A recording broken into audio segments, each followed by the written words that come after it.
Hi, my name is Janine Pierce and I am a student at Southeastern Louisiana University School of Nursing, and today we're going to do an abdominal assessment on video, and Mr. Dean here has been so kind to give us consent to do so. Is that correct? Yes. Okay, prior to filming, we've already verified his name and date of birth, so we have the correct patient. I'm going to wash my hands. And I'll just note that I have already noticed his general appearance. I have noticed his mood, his demeanor, and things like that. So we'll go ahead and lay down so we can begin this abdominal assessment. We're going to expose your abdomen here. Here I'm looking for contour, the shape. I'm looking for any abnormal shaping. I'm looking for ecchymosis, striations, any scarring, any dilated vessels. After that, prior to percussion and palpation, I'm going to go ahead and listen to his bowel sounds, and we'll just move through all 4 quadrants. And normal active bowel sounds are about 5 to 34 clicks or noises in a minute. So now we're going to go ahead and do some percussion, which is I'm going to percuss across his abdomen in 9 different areas. I'm listening for resonance or dullness. And then I'm going to also assess for his liver border. So I'm going to start well below the umbilicus at the midclavicular line, and I'm going to percuss upward until I hear that dullness. And then I'm going to have him take his hand. Can I borrow your finger? I'm going to have him mark that spot. And then we're going to start from the nipple line and percuss downwards to find that. And then we'll measure that spot for the liver edge. Thank you.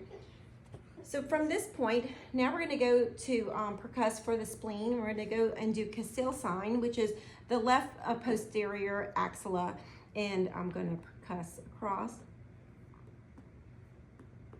And then while I'm here, I'm going to go ahead and palpate for that spleen. We're just going to raise up. I'm sorry, he's a bit ticklish. And we're going to palpate for that splenic border, starting at the below that costal margin. And take a deep breath in. Perfect. Now I'm going to roll them into a right lateral decubitus position and take a deep breath in and release. Okay, you can go back to your back. Thank you.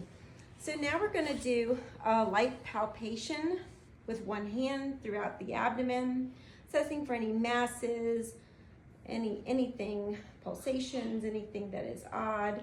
And then now we're going to do what's called a Murphy sign. So I want you to take a breath, exhale, and then go ahead and inhale, and we're going to palpate right in here, any pain, and that is checking for cholecystitis. So now we're going to do 3 signs that are going to check for a possible appendicitis. The first one is called the Rosvig sign, and for that we're going to gently palpate in a kind of a wave-like motion down over here, any pain. And if he was to get a positive pain result on the right lower quadrant, that would be a positive Rosvig sign. If it is no pain, it is negative. Now we're going to do the psoas sign, which is I'm going to put my hand on your right knee, and I want you to raise that knee against my resistance. Good. Any pain here?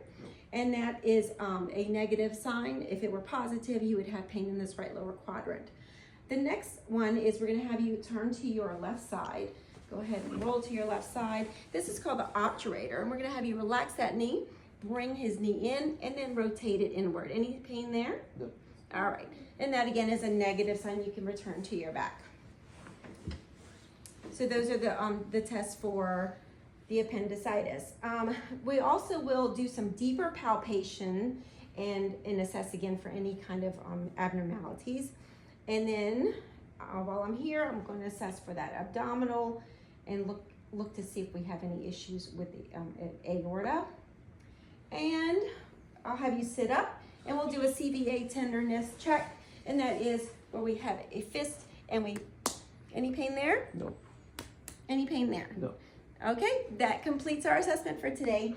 Thank you.